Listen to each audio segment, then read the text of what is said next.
po ba kayo ng kabataan? Yes, sir. So, ano na po ba yung nai-contribute nyo bilang kabataan? Siguro ay, ano po, yung paglilinis sa mga paligid. So, meron po kayong cellphone. Ano po ginagamit yung cellphone? Ano, social to communicate.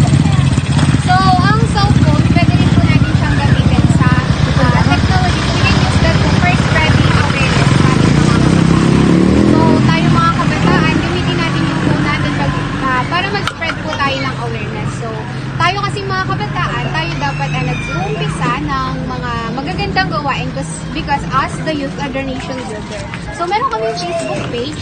So, paki-follow na lang po doon. At doon po, sa Facebook page namin, nag-spread po kami ng awareness using technology. So, tayo po mga kabataan, yung phone natin, huwag natin gamitin lang sa Facebook. So, gamitin rin po natin siya sa pag-spread ng awareness. So, yun lang. Thank you. Di ba parte din kayo ng mga kabataan? Opo. Di ba may mga cellphone din kayo? Saan yung ginagamit mga cellphone mo? Okay. So, bilang kabataan, ang cellphone pwede rin siyang gamitin sa pag-spread ng awareness. So, meron kaming YouTube page at meron din kaming Facebook page na kung saan nag-spread kami ng awareness doon.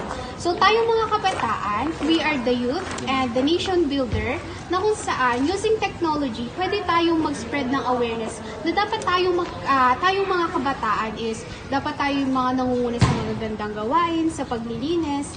So, ganun po siya. So, yung mga cellphones nyo, hindi lang dapat siya sa pagpi-TikTok, yan, sa pagpi-Facebook, ginagamit, kundi ginagamit din siya sa pag-spread ng awareness. Using technology, we can spread awareness na dapat tayong mga kabataan, dapat tayo yung nangunguna sa mga magagandang gawain. So, yun lang.